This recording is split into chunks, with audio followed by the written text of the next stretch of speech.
Everyone, welcome back to my channel Marilyn blogs. এখন যাচ্ছি গার্ডেনে। এখন হচ্ছে এখানে দুপুর 2:30টার মতো। তো কাজে থেকে বাসায় এসে লাঞ্চ করলাম, মাত্র লাঞ্চ করে গার্ডেনে চলে এসেছি। অনেক ঠান্ডা, খুব বেশিক্ষণ থাকা যাবে না, জাস্ট এই বীজগুলো বুনতে এসেছি। কারণ হচ্ছে যে সামারের জন্য এগুলো এখনই রোপণ না করলে হবে না। আজকে সকালে জুলিয়ান 2টা প্ল্যান্টিং ব্যাগে মাটি দিয়ে ফিল আপ করে রেখেছে। আমি ঝটপট বীজগুলো রোপণ করে ফেলবো। বীজগুলো আমি 2 দিন আগে পানিতে ভিজিয়ে রেখেছিলাম।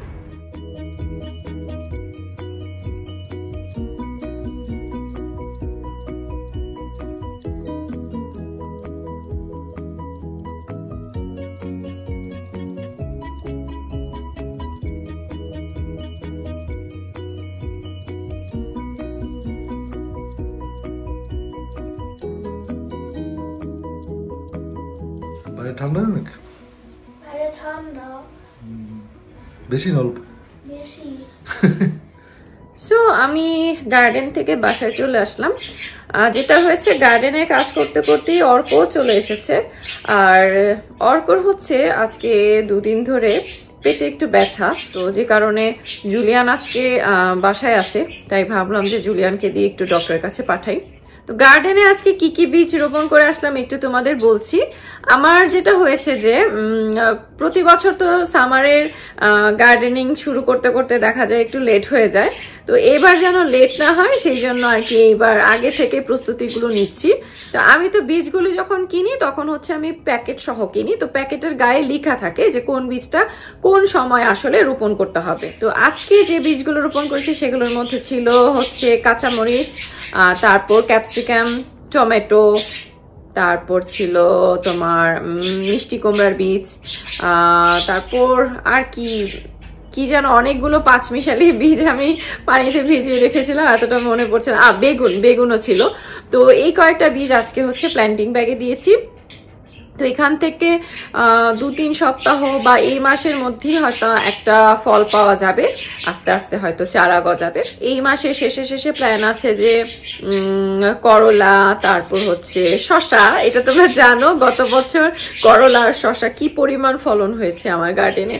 তো এবার করলা শসা অনেক বেশি হয়তো লাগাবো না, বাট একদম যে লাগাবো না তা না, কারণ গত বছর যেহেতু এত বেশি ফলন হয়েছে, এবছর একটু যদি না লাগাই কেমন হয়। তো জুলিয়ান আর অর্ক ডাক্তারের কাছ থেকে আসুক, আমি ওয়েট করছি। ওরা আসলে তোমাদেরকে একটা জিনিস দেখাবো। আমি অ্যামাজন থেকে একটা জিনিস অর্ডার করেছি। তো এখন তোমাদের সাথে যেটা শেয়ার করব যে আমাদের ক্রিসমাস ট্রি তো অনেক আগে উঠিয়ে ফেলা হয়েছে, কিন্তু আমাদের আগের যে ব্যাগটা ছিল ক্রিসমাস ট্রি রাখার জন্য, ওটা আসলে বাসা চেঞ্জ করার সাথে সাথে নষ্ট হয়ে গেছে। তো আমি এটা শিন থেকে অর্ডার করেছি। আমাদের ক্রিসমাস ট্রিটা তো ছোট, আবার এটাকে ফোল্ড করলে আরেকটু ছোট হয়ে যায়, সেই জন্য ছোট ব্যাগই অর্ডার করেছি। এরকম একটা ব্যাগ, আর এখানে বেল্টও আছে। এটা 2টা পার্ট, উপরের আর নিচের অংশ আর কি। তো এটাকে আমি এখানে রাখলাম। আর একটা পার্ট হচ্ছে এটা উপরের অংশ মনে হয় না, এটাকে এই সাইড করে রাখি। বেলটা লাগিয়ে দিলে মুভ করবে না আর কি। এই যে বেলটা লাগিয়ে দিলাম। এখন যে অবশিষ্ট স্পেসটা দেখা যাচ্ছে, এখানে হচ্ছে আমি বাকি জিনিসগুলো রাখবো।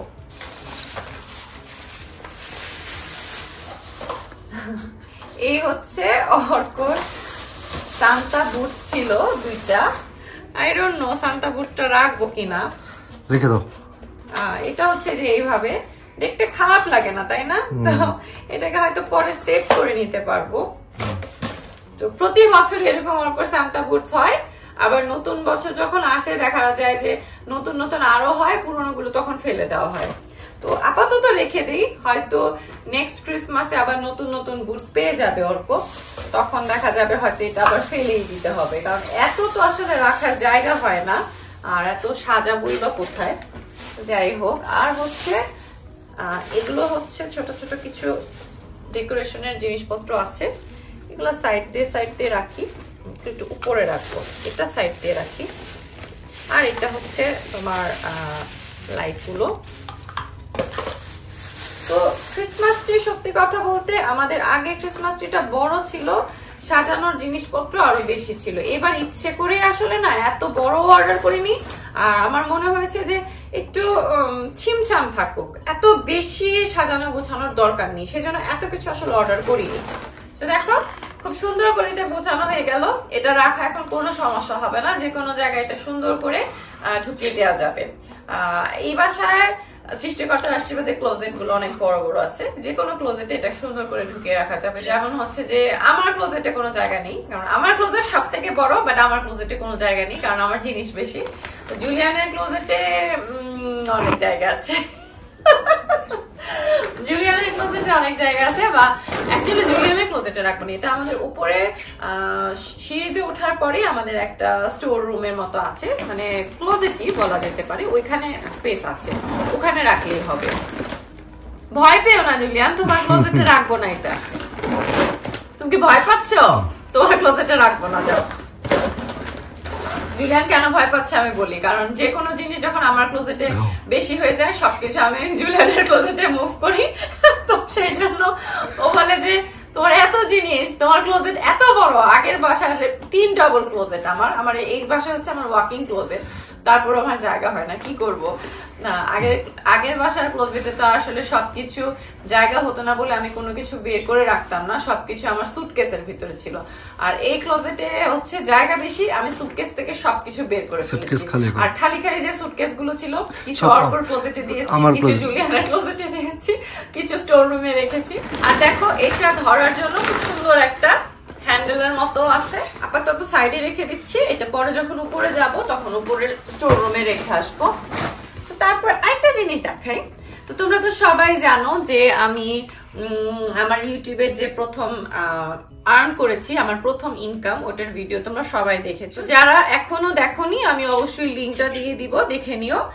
খুবই সামান্য কিছু ইনকাম হয়েছে আমার। তো ভাবলাম যে ইউটিউবে ইনকাম হলো, তো আমি নিজের গিফট নিজেই কিনেছি। এটা হচ্ছে যে আমার একটা মানে সেলফি স্টিক কিনেছি আমি। তো আমার হয়েছে যে এখন যেটা দিয়ে ভিডিও করা হচ্ছে এটা আমার হচ্ছে 3 নাম্বার। আমি সেলফি স্টিক কিনে কখনোই স্যাটিসফাইড হইনি, তো এখন যেটা ইউজ করছি এটাতে মোটামুটি স্যাটিসফাইড। এর আগে আরো 2টা ছিল না জুলিয়া, আরো 2টা ছিল, আমার কাছে ভালো লাগেনি, খুব তাড়াতাড়ি নষ্ট হয়ে যায়। সব থেকে বেশি যেটা প্রবলেম হয় সেটা হচ্ছে ব্লুটুথ কানেক্ট করতে পারি না, একদমই ব্লুটুথ কানেক্টই হয় না, ওটা হচ্ছে সব থেকে প্রবলেম। তো এটাও এখন যেটা ইউজ করছি এটাও অলরেডি ব্লুটুথের কানেকশন মানে খুব নষ্ট হয়ে গেছে আর কি, কানেক্ট করতে পারি না। তো এটা কিনলাম, দেখা যাক এটা কেমন। এটা আমি একটু দাম দিয়ে কিনেছি, এর আগে এগুলো খুব একটা দাম ছিল না, হতে পারে এর জন্য এই সমস্যা ছিল। তোমাদেরকে এটা আমি দেখাতে চাই, এটা এই যে। সো এটা একটু আমি কেমন একটু দেখছি। তো সব সেলফি স্টিক তো প্রায় একই রকমই হয়। তা আমার এটা হচ্ছে আমার আগের একটা ফোন, আমি এটা একটু ইউজ করে দেখি। আচ্ছা এই হচ্ছে, এটাকে বড় করতে হবে কিভাবে? আচ্ছা এটা ওয়াও, এটাতে বাড়ানো কমানো যায় কি? হ্যাঁ এই দেখো 3টা শেড আছে এখানে। বন্ধ হয়ে গেল। এটা হচ্ছে মনে হয় সব থেকে বেশি পাওয়ার, দেন হচ্ছে এটা, আবার এটার বেশি পাওয়ার এটা, এটা কম পাওয়ার, আবার এটার হচ্ছে বেশি পাওয়ার এটা, এটা হচ্ছে কম পাওয়ার, তারপর বন্ধ হয়ে যাবে। আর সব থেকে মজার জিনিস দেখো, মজার জিনিসটা হচ্ছে এটা এরকমও ঘোরানো যায়। এখন জুলিয়ান যেটাতে ভিডিও করছে ওটা শুধুমাত্র ফ্রন্ট ক্যামেরার জন্য একটা লাইট আছে, বাট এটা হচ্ছে ফ্রন্ট ক্যামেরা হোক ব্যাক ক্যামেরা হোক দুইটাতেই আমি ইউজ করতে পারবো। আর একটা ভিডিও করে দেখি তো।